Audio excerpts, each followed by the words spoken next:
Hello! Welcome to English for Shared.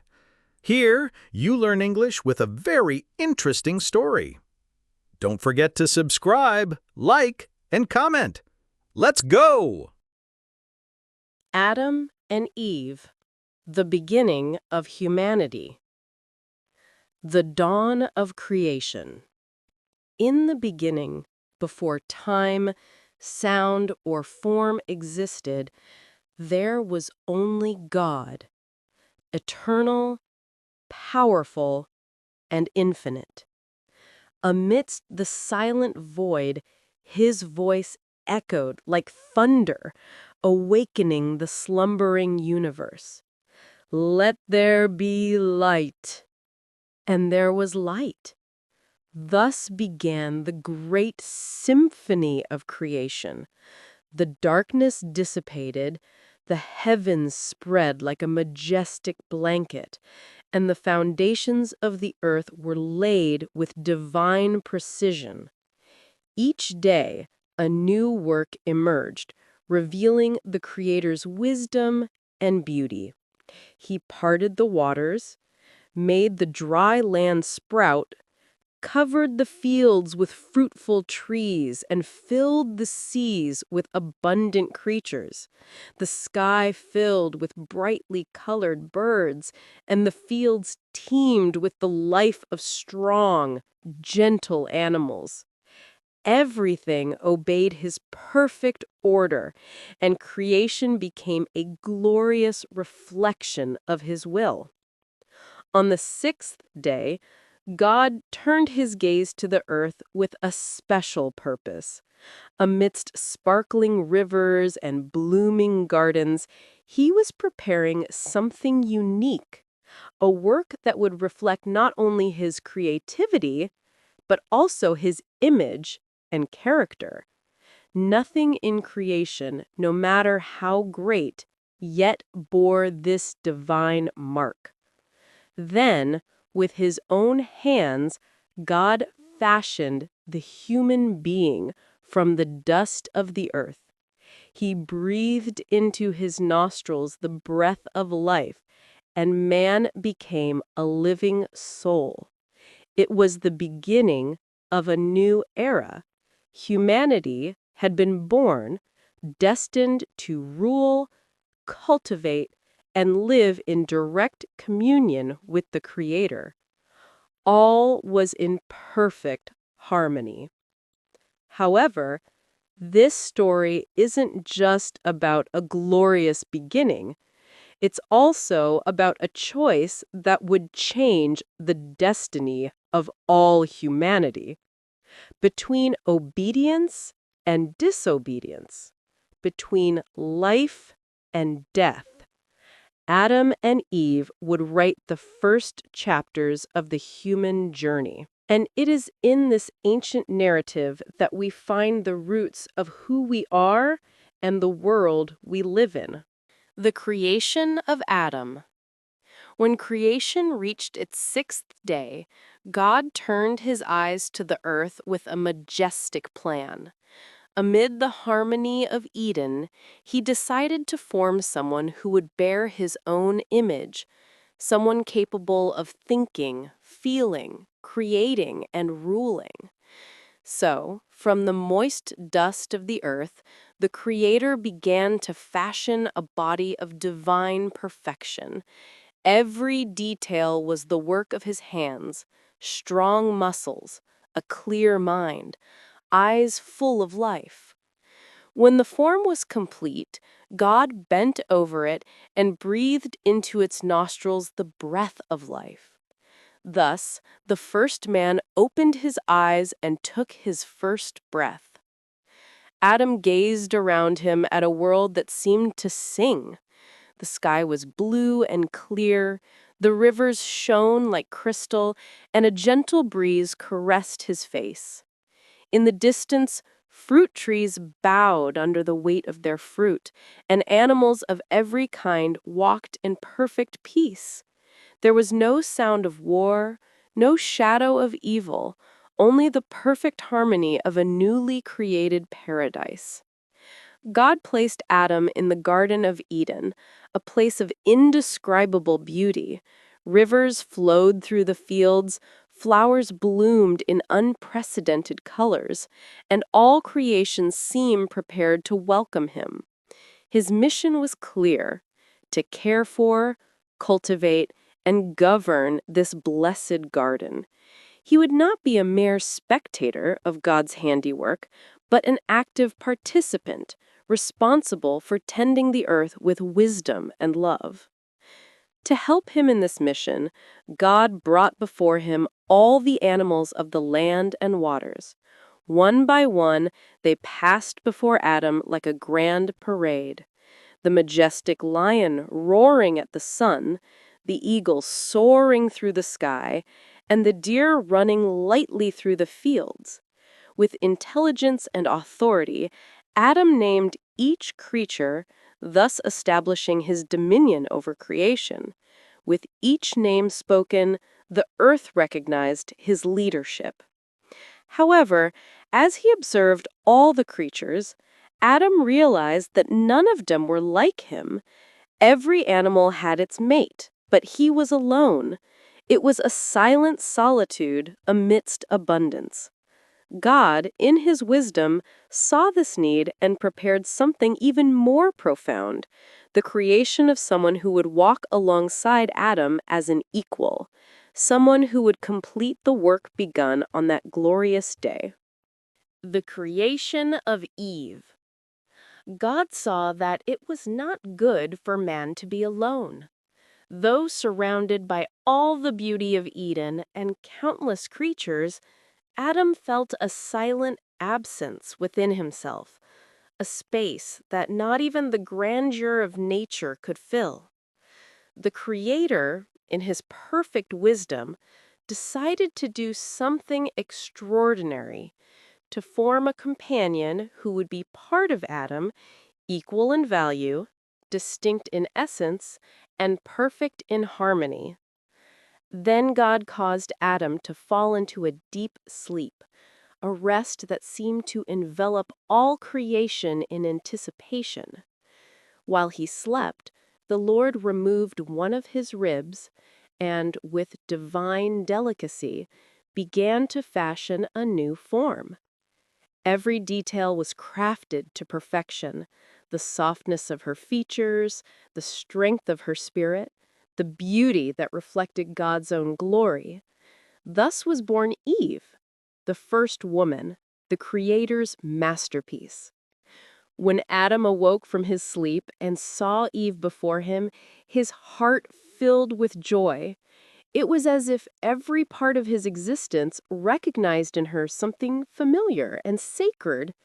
In awe, he exclaimed, "This indeed is bone of my bones and flesh of my flesh." In that instant, the first union was born, the first human bond of love and partnership. God blessed them, declaring that they would be one flesh, living side by side in perfect communion. Adam and Eve walked together through Eden, discovering creation and sharing God's constant presence.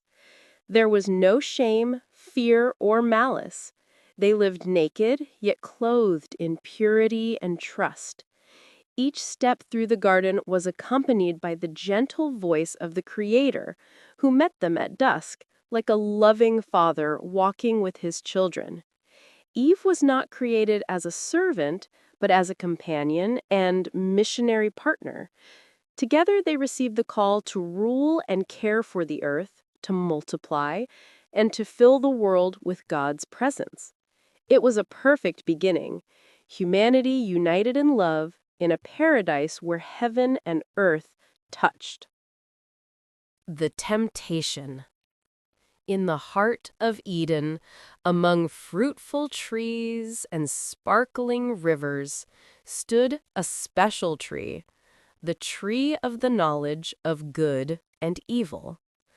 God had given Adam and Eve freedom to eat of all the fruits of the garden except this one. In a firm and loving voice, he warned, "Of every tree you may freely eat, But of the tree of the knowledge of good and evil you shall not eat. For in the day that you eat of it, you shall surely die. It was a boundary that tested their trust in God, a reminder that true freedom comes from obedience to the Creator. It was then that Eve was walking near the forbidden tree. Among the silent branches, something moved cunningly. The serpent. More cunning than all the animals, it approached Eve with gentle words and a penetrating gaze. Did God really say you must not eat from any tree in the garden? It asked, feigning innocence. Eve answered clearly, We may eat the fruit of every tree, except the one in the middle of the garden. God has said that if we eat of it or touch it, we will die. But the serpent, with a seductive voice, sowed the seed of doubt. You will not surely die. God knows that in the day you eat of it, your eyes will be opened, and you will be like God, knowing good and evil. These words, shrouded in deception, awakened a deep desire in Eve's heart. The desire to be more, to know more, to go beyond the limits established by God. She looked at the fruit. It was beautiful, shiny, and seemingly harmless.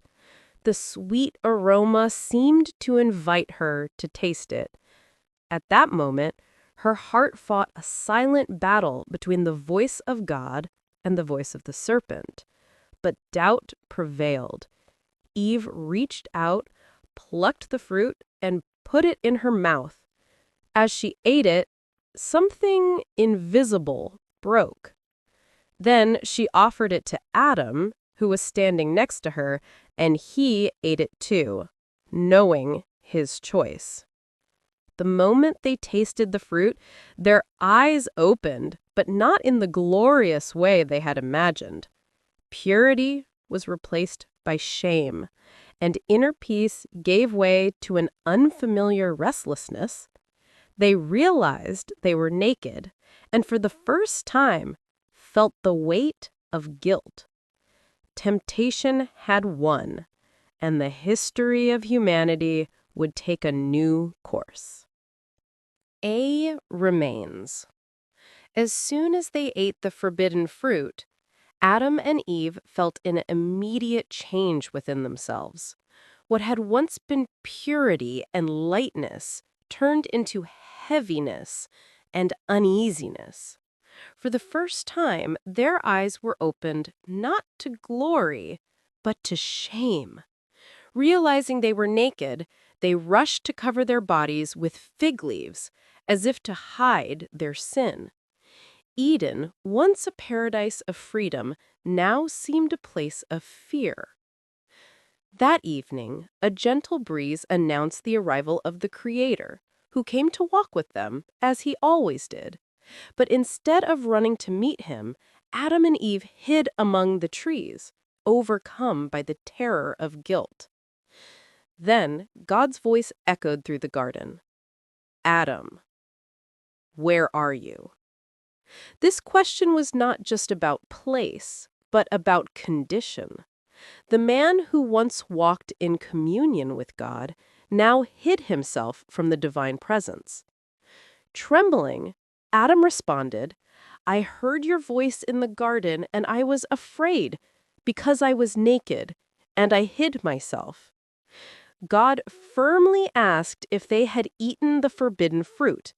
In his shame, Adam blamed Eve. The woman you gave me, she gave me some fruit, and I ate it.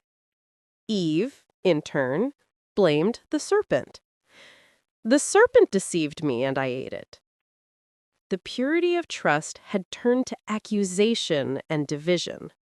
Sin had corrupted not only their hearts, but also their relationship. Then the Lord pronounced judgment. The serpent would crawl upon the dust and be the enemy of woman. Eve would experience pain in childbirth and face the struggle for harmony with her husband, and Adam, from the dust from which he had been taken, would have to wrest sustenance from the earth with sweat and toil amidst thorns and thistles. Death, previously unknown, became an inevitable part of human existence. At that moment, Eden was no longer the same. Disobedience had brought not only shame, but also separation between man and the Creator. The perfect world had been shattered. Adam and Eve, who had once walked in freedom, now bore the weight of the error that would mark all humanity. Paradise still flourished around them, but within them, innocence had been lost forever. The expulsion from Eden. Even in the face of their disobedience, God did not abandon them completely. In a gesture of profound mercy, He made garments of skin to cover Adam and Eve, replacing the fragile fig leaves. It was a symbolic act. For the shame to be covered, something had to be sacrificed. For the first time, blood was shed, a distant foreshadowing of the perfect sacrifice to come in the future. The Creator, even offended, showed compassion. But Eden, once a home of perfection and communion, could no longer harbor hearts tainted by sin. If they remained there, they might reach out to the tree of life and live forever in a state of spiritual separation. Therefore, with sadness and justice, God determined that they leave the garden. Paradise was not destroyed, but closed to human eyes. Adam and Eve, hand in hand, crossed the threshold of Eden. Behind them, the lush gardens remained, illuminated by a light that seemed heavenly. Ahead, an unknown world awaited them, a world where the earth would require effort, where sweat would mingle with tears, and where hope would be born amidst the struggle. The perfect life had ended, and a new era had begun. To guard the entrance to Eden, God placed cherubim and a flaming sword that moved in all directions. It was a clear sign that the way back was closed, not out of cruelty, but for protection. Humanity could not return to paradise on its own. A new path would need to be opened, in due time, by God Himself. As they walked away, the sound of Eden echoed like a distant memory. Adam and Eve carried the pain of loss, but also a seed of hope, the divine promise that a descendant of the woman would crush the serpent's head and restore what had been broken. The expulsion was not the end. It was the beginning of a long story of redemption. The legacy of the first couple. The story of Adam and Eve is more than just an ancient tale. It is the starting point of the human journey, the moment when eternity touched the earth, and, at the same time, when human freedom met responsibility. They were created in the image and likeness of God, placed in a perfect paradise, surrounded by beauty, abundance, and direct communion with the Creator. But a single choice changed the course of history, a choice that would echo through all generations to come. The fall in Eden was not just a momentary error. It was the rupture of a perfect covenant. Disobedience paved the way for pain, hard work, spiritual separation, and death. The world that once vibrated in harmony began to bear the weight of sin. Nature suffered, relationships became fragile, and humanity lived with a deep desire to return to the place from which it was expelled. Yet, even at the moment of the fall, God revealed His grace. He did not destroy Adam and Eve, nor did He erase creation. Rather, He covered their shame, pronounced judgment on evil, and announced a promise. A descendant would come who would crush the serpent's head. This prophecy, made there, in the garden, was the first glimmer of hope in the newly established darkness, the harbinger of a perfect plan of redemption. Over the centuries, humanity sought ways back to the lost Eden. They tried to build kingdoms, erect temples, and follow laws and traditions. But no human effort was able to reopen the gates of Eden. Something greater was needed, the intervention of God Himself. And that is why, much later, Jesus Christ came into the world as the new Adam, to restore what had been broken, defeat the serpent, and once again open the way to eternal life. The lost Eden is not just a distant memory, it is a future promise. The Bible ends as it began, with a garden, a tree of life, and the presence of God dwelling among men. Revelation 22. The story of Adam and Eve reminds us of who we are, where we came from, and, most importantly, where God wants to take us. The beginning was marked by the fall, but the end will be marked by victory and restoration.